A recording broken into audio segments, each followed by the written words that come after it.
जय झूलेलाल दोस्तों। चालीहो चालू आहे त चालीहे जो जेको खाधो हूंदो आहे थोरो अलॻि ठहंदो आहे, जंहिंमें बिना तेल खे गरम करण जे भाॼी ठाहिबी आहे। त अॼु मां तव्हांखे ॿुधाईंदसि सिंगियूं पटाटा पीज़ जेके आहिनि उहे कीअं ठाहिजनि। विर्त चालू आहे त विर्त जी भाॼी ठाहींदासीं असां।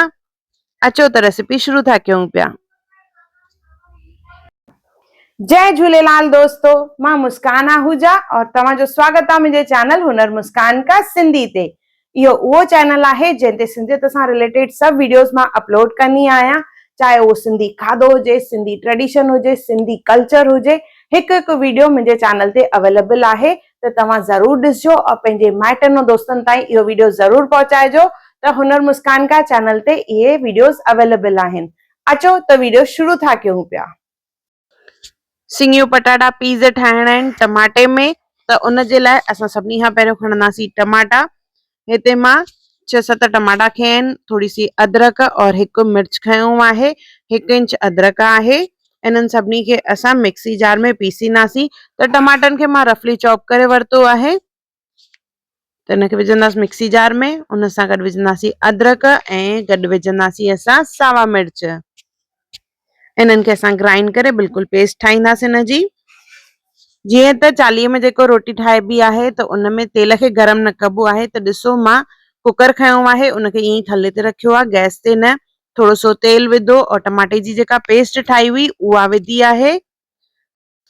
गॾु जेके भाॼियूं विझणियूं आहिनि उन में मां खया आहिनि पटाटा, सिंगियूं ऐं पीज़। 3 पटाटा खया आहिनि, 5 सिंगियूं आहिनि और 1 कटोरो जेको आहे उहे खया आहिनि मां पीज़। गॾु विझंदासीं लूणु।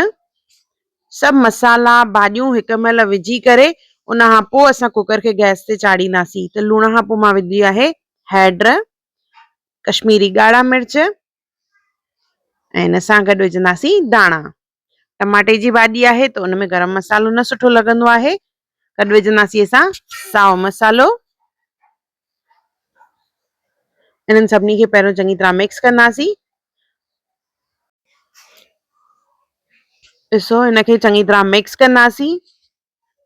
हे मिक्स थी वियो आहे। मिक्स थी वञण खां पोइ असां हिनखे कुझु मिंट गैस ते रखंदासीं और सिझाईंदासीं, छाकाणि त टमाटो कचो आहे। त 1 या 2 मिंट थोरो सिझाईंदासीं। हूअं त असां तेल में टमाटे खे सिझाए करे पोइ असां अॻियां भाॼी ठाहींदा आहियूं, पर हिन व्रत में असां तेल में सूसट अचण न ॾींदा आहियूं, मतिलबु तेल खे गरम न करणो आहे। इन जे करे असां पहिरियों तेल मिलाए करे उन खां पोइ असां सॼो सिझाइण लाइ रखियो आहे। 2 मिंट थी विया आहिनि। हाणे हिन में असां विझंदासीं पाणी।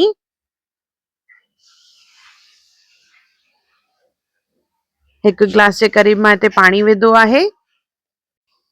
मिक्स करे कुकर बंदि कंदासीं और 2 सीटियूं हणाईंदासीं। 2 खां वधीक सीटियूं न लॻाइणियूं आहिनि, न त जेके सिंगियूं आहिनि उहे बिल्कुलु चूरो चूरो थी वेंदियूं। ॾिसो 2 सीटियुनि खां पोइ असांजी भाॼी तयार आहे बिल्कुलु। इनखे हल्को सो मिक्स कंदासीं और इन में विझंदासीं असां साओ मसालो। हिन भाॼीअ जी जेका रस आहे उहा घाटी आहे, त इहा असां फुल्के सां खाई सघंदा आहियूं, जेका ॾाढी टेस्टी लॻंदी। ॾिसो केॾी बढ़िया भाॼी ठही आहे और बिल्कुलु सिंपल सात्विक। पर अगरि इहा असांखे चांवरनि सां खाइणी हुजे त इन जे लाइ असां हिन में पाणी विझी हिनखे हिकु बॉइल कंदासीं और पोइ यूज़ कंदासीं। जीअं विर्त हूंदो आहे त विर्त में माण्हू कोशिशि करे चांवर खाईंदा आहिनि, त उन जे लाइ रस जेका आहे उहा छिॾी खपे। त उन जे लाइ तव्हां पहिरियों ई जेॾी महिल भाॼी ठाहियो त ओॾी महिल उन में पाणी वधीक विझो, 2-2.5 गिलास। और अगरि पोइ करणो आहे त 1 गिलास पोइ वरी पाणी विझंदासीं, त भाॼी जेका आहे इन तरह छिॾी थी वेंदी। अगरि तव्हांखे लॻे भाॼी जाम छिॾी आहे त तव्हां 1-2 आलू खे हीअं बिल्कुलु मैश करे छॾिजो, बिल्कुलु भोरे छॾिजो। इन सां जेका रस आहे उहा घाटी थी वेंदी, छाकाणि सिर्फ़ु टमाटो आहे न, त टमाटे में जेका रस ठहंदी आहे उहा थोरी छिॾी ठहंदी आहे। त उनखे घाटो करण जे लाइ तव्हां हिते आलूअ खे भोरे सघंदा आहियो या बेसण या जूअर जे अटे जो इस्तेमालु करे सघिबो आहे। साओ मसालो विझी इनखे गरमा गरम सर्व कंदासीं। ये असांजी चालीहा स्पेशल भाॼी तयार आहे, सिंगियूं पीज़ पटाटो। ॾाढी टेस्टी आहे, ॾाढी डिलीशियस आहे। त हिकु दफ़ो ज़रूरु ठाहियो और मूंखे कमेंट सेक्शन में ज़रूरु ॿुधाइजो तव्हांखे इहा रेसिपी कीअं लॻी। अगर तव्हांखे मुंहिंजी वीडियो पसंद आई हुजे तो उनके लाइक कजो, शेयर कजो और सब्सक्राइब कजो। फेसबुक और इंस्टाग्राम ते मूंखे जरूर फॉलो कजो और मुंहिंजो वीडियो ॾिसण लाइ धन्यवाद। जय झूलेलाल।